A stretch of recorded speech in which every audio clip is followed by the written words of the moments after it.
રાજકોટના પોપટતરા વિસ્તારમાં અમુક મુસ્લિમ શખ્સો દ્વારા આહિર પરિવારની એક દુકાનમાં તોડફોડ કરાઈ હતી। ઘટના સ્થળે પહોંચેલ પીએસઆઈ સામે તલવારના ઘા કરતા પીએસઆઈએ રિવોલ્વર કાઢી હુમલાખોરોને પકડ્યા હતા અને પરિસ્થિતિ વણસે નહીં તે માટે ચુસ્ત પોલીસ બંદોબસ્ત ગોઠવી દેવામાં આવ્યો છે। શહેરના પોપટપરા વિસ્તારમાં છેલ્લા ઘણા સમયથી આહિર અને મુસ્લિમ જૂથ વચ્ચે મનદુખ ચાલી રહ્યું છે, ત્યારે આજે સમી સાંજે પોપટપરા વિસ્તારમાં મેઇન રોડ ઉપર દેવનાર અમૂલ પાર્લર ધરાવતા જીતુભાઈની દુકાનના વિસ્તારમાં જ 5 જેટલા નામ્યા શખ્સો ઘટ હથિયાર સાથે ધસી આવ્યા હતા અને દુકાનમાં બેઠેલા આહિર યુવાન ઉપર હથિયારો વડે હુમલો કર્યો હતો। યુવાને ઈજા પહોંચાડી દુકાનમાં ભારે તોડફોડ કરી હતી।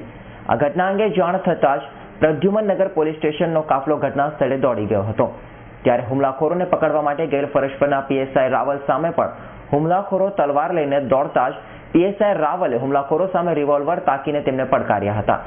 આ ઘટનાની ગંભીરતા જાણી પોલીસના ધાડે ધાડા ઉતારી દેવામાં આવ્યા હતા, જોકે પોલીસે હુમલો કરનાર 4 શખ્સોની અટકાયત કરી હતી અને પોલીસ સ્ટેશને લઈ જવામાં આવ્યા હતા।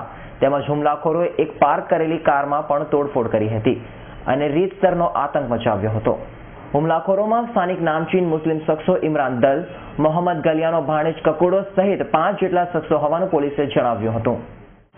આજ રોજ લગભગ સાંજના 5:30 સુમારે જે પોપટપુરા મેઇન રોડ ઉપર જીતુભાઈ કંગસિયાનું જે દેવનાર અમૂલ પાર્લર છે ત્યાં કંઈક કેટલાક મુસ્લિમના છોકરાઓ, જેમાં એક ઇમરાન દલ અને એના બધા માણસો હતા સાગરીતો, એ કંઈક એમ કહેતું આપણે અમારી પર કેમ ખાર ખાઉં છું અને કાતેરિયા કેમ ખાઉં છું એવી આપણે રીત રાખી અને ત્યાં કંઈક હુમલો કર્યો હતો દુકાન ઉપર, તોડફોડ કરેલી છે અને જે આ જીતુભાઈ કંગસિયાનો જે માણસ ત્યાં બેસે છે એના પીઠ પર શરીરનો ઘા મારેલો છે। એટલે આ બાબતે તાત્કાલિક પોલીસે જાણ થતાં પોલીસ ઘટના સ્થળે પહોંચી અને માણસોને કરી દીધેલા અને કોઈ પરિસ્થિતિ બનાવ ન બને તે માટે પૂરતા તકેદારી બંદોબસ્તના પગલાં લીધેલા છે અને આરોપીઓને ઝડપવાની કામગીરી ચાલુ છે।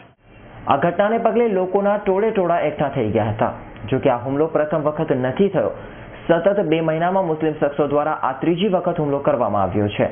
ઈજાગ્રસ્ત યુવાનને સારવાર અર્થે હોસ્પિટલમાં ખસેડવામાં આવ્યો છે, ત્યારે આ પ્રકરણમાં પોલીસ ખાતા દ્વારા હત્યાની કોશિશ અંગેનો ગુનો નોંધવામાં આવે તેવી માંગણી આહિર સમાજ દ્વારા ઉચ્ચારવામાં આવી છે। આ અંગે ફરિયાદ નોંધાવી કે શું તે અંગે પરિવારના મોભીઓ દ્વારા વિચાર કરવામાં આવી રહી છે, જોકે ઘટનાને પગલે શહેરભરમાં ભારે સનસનાટી મચી જવા પામી છે। Devang Bhojani, S9 news, Rajkot.